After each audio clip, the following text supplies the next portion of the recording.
I just got back from South by Southwest where I placed this big setup with this teeny one. Let me tell you how the experience went. This is the DJI Osmo Pocket 3 with its large 1-inch sensor, its flip-out screen, and its incredible built-in gimbal. This is the best all-in-one camera that I've used to date. And so for the past week, this was my only camera for getting highlights at the festival, exploring new spots in Austin, and even snagging interviews and product demos. So the question is, how well did it do, and do I regret leaving my usual gear behind? Now, don't get me wrong, I love my Sony a7S III, it's what we're filming this video on right now, and it, along with whatever the latest DJI Ronin gimbal is, has been part of my video kit for the past few years. And carrying a bunch of gear around like this during an event like Southwest was not something I wanted to do, and so anything that could make it a little bit easier, like the Osmo Pocket, was definitely worth considering. When it came time to pack my bags, the Pocket's compact size saved me a ton of space and weight. Unlike my usual rig, which usually tends to hog up over half of my bag, the Osmo Pocket 3 and all its accessories, that's including the DJI Mic 2, which I highly recommend pairing with this, its battery grip, a selfie stick, and tripod feet, fit nicely into just one compartment. And so anything that I can do to make traveling less of a chore gets 2 thumbs up from me, so this is already off to a great start. Now, there are a lot of reasons you might want to consider the Osmo Pocket 3, but for me, the biggest reason, again, is the fact that I don't need a dedicated gimbal like this. It's built right in. Gimbals can usually be awkward to use, awkward to pack, and when you're not using it, where do you put it? And so for me, the Osmo Pocket 3 is eliminating the biggest hurdle when it comes to getting smooth footage. Because of this, I felt like I was more engaged with what was actually happening at that moment. I didn't have to do that awkward ninja walk or use 2 hands every time I wanted to film something and get that smooth motion. And really, it's as simple as just pointing the camera in the general direction of what you want to film, and you're probably going to get something good. When I went to check out Modbike's new Easy Sidecar e-bike, I handed it off to their founder, Dor, and he had no trouble figuring this thing out. He even ran alongside me during my test ride, and yes, if it was either of these 2 cameras, the results definitely would not have been that pretty. But beyond those action shots, it's also super easy to just get some really nice tilts or pans with a slight move of your wrist, and you don't really even have to think about it. But the other thing you don't have to think about is carrying a dedicated gear or camera bag for your setup. Because the idea here, just like with your phone, it's always in your pocket. You pull it out when you need to and you just tuck it away when you're done. I felt like I could capture quick moments that I normally wouldn't bother with my other setup. Sure, I could have relied solely on using my phone, but the beauty with the Osmo Pocket 3 lies in its ability to deliver high quality, smoother, and more professional looking footage, all without having to drain my phone's battery. And for an event like South by, where I would leave my hotel early in the morning and not get back till about 7 p.m., this really did make a huge difference. And as you've probably heard like 1,000 times, the best camera is always the one on you. Unlike my usual gear, which often left me questioning whether it was even worth the hassle of lugging it around all day, the Pocket 3 was always on me, ready to capture whatever I found interesting throughout my trip. I even spoke about it with a lot of content creators which have similar a7S III or other Sony setups, big mirrorless DSLRs with big lenses. And you know what they all complain about? How heavy and big it was to carry around. And there were parts later on in our trip where they just decided it wasn't worth bringing the Sony with them. But on the flip side, there were times where I had wished I had my Sony with me just because there are some limitations here.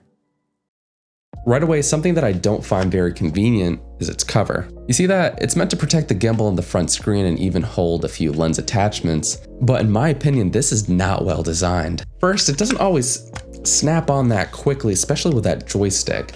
But more importantly, the idea is it's supposed to keep, again, the lens protected, but you see how easy it is to just have that spin around even with it off? That can be a problem. And towards the end of my trip, I actually found myself ditching this a lot in favor of just sticking it in my pocket so I can just set it up or tear it down more quickly. That said, I was delicate with it when I put it in my pocket, but I think DJI can definitely engineer something a little bit better. Like a lot of smaller point and shoots and action cameras, you can quickly start a recording just by hitting the record button there, but this has no power button. To turn it on, just flip open its screen, and in a second, it's on. The 2-inch screen boots up quickly, and not only does this help with framing, but it's also great for reviewing past clips you've taken or changing your shooting modes or settings. You can film up to 4K 120 or 1080p 240 frames per second. But if you want to include audio in those clips, you're capped to 4K 60 frames per second. But one of the coolest things about this is I can quickly click the joystick 3 times, and I'll switch to selfie mode. So I can get my shots, my reactions, whatever I'm seeing, and then 3 more times, and then back to whatever I'm looking at. And so it's been a great way to get both perspectives with just a few clicks. One of the other tricks with the Osmo Pocket 3 is that you can flip the screen hit continue, and now it's shooting in vertical mode. I'm putting vertical in quotation marks because it's not a true vertical. I mean, the sensor didn't actually rotate, it's doing a digital crop on its sides. It's great for quick social media content, and I did a lot of it for TikTok and Instagram Reels. The thing is though, you're not getting any additional framing at the top or bottom of your video. This is really just for convenience so you don't have to do it in the edit. But for everything else, you're pretty much better off shooting with the full sensor. That way you're just not artificially locking yourself down. And while you'd probably think of this as more of a video recording tool, it's also really great for recording audio when paired with the DJI Mic 2s. But something that's really cool is you can pair up to 2 of these directly to the Osmo Pocket 3 via Bluetooth without the need of its transmitter.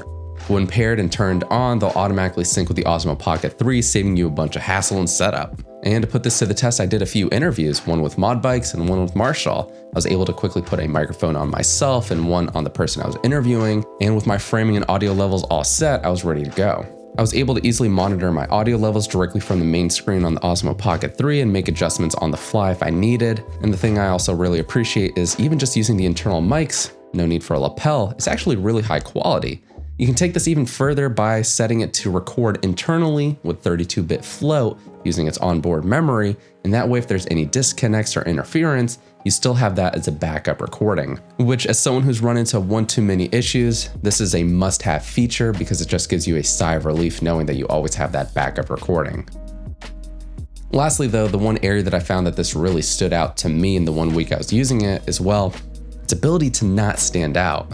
Unlike bigger and bulkier cameras, the Osmo Pocket 3 doesn't really scream, "Hey, look at me, I'm filming something." And sure, I did have a couple people come up to me asking, "Hey, is that the new Osmo Pocket 3?" and they wanted to get my thoughts on it, which was fun, but for the most part, I was able to film what I needed, fly under the radar, and as someone who doesn't really like to draw a lot of attention to themselves while they're filming in public, that's something I really appreciated. Tied in with this though, this is also great for getting around restrictions on pro cameras in certain venues. And the thing is, with the Osmo Pocket 3, no one really thinks twice or really cares about you using this thing. But that also goes for taking a traditional camera in places where it just wouldn't be smart, like a mosh pit. Because while I wouldn't dare take any of my other cameras there, with this, I can kind of just turn my back or hug it, and I felt like it was pretty well protected. But in my time using this for a week straight without having my real camera with me, the biggest limitation I found was the lack of a real zoom range. While the Osmo Pocket 3 wide field of view was fantastic for capturing everything I saw, it had me struggling a lot when I wanted to film something that was either really far away or up close. And even though it does have a 2x digital crop option, it's nowhere near as useful as having 3 dedicated lenses like I do on my iPhone. And so for a lot of shots, I actually preferred using my iPhone as I could quickly switch between the different focal lengths. For example, I could get a quick wide shot of the whole crowd, a medium of the full band, and then close up of the singers. But tied in with that as well, even though this sees a big upgrade with its depth of field, it has a minimum focus distance of about 1 foot, which I found out when combined with its really wide field of view meant I couldn't really get flattering up close shots. Again, this is really best for getting those nice landscapes or a bunch of your friends in frame at once, but when you're focusing on just one single subject, whether that's yourself or a product, it leaves a lot to be desired. So what's my takeaway? Using this as my one main camera for a week straight at Southwest, this was definitely an awesome camera to have. For capturing all my experiences and being able to take it everywhere I went, it was the perfect tool. In the future, I can see myself using this as my main travel video camera, though I probably won't be leaving my A7S III in at least some kind of zoom lens behind, because I know there's a good chance that I'm going to want to have that extra range. Either I want to get closer to my subject, or get something that's a little bit more flattering up close. And so if DJI ever manages to fit a zoom lens on that, that alone is going to be worth an upgrade. But let me know what you think about the Osmo Pocket 3. Are you using one of these? Are you considering it?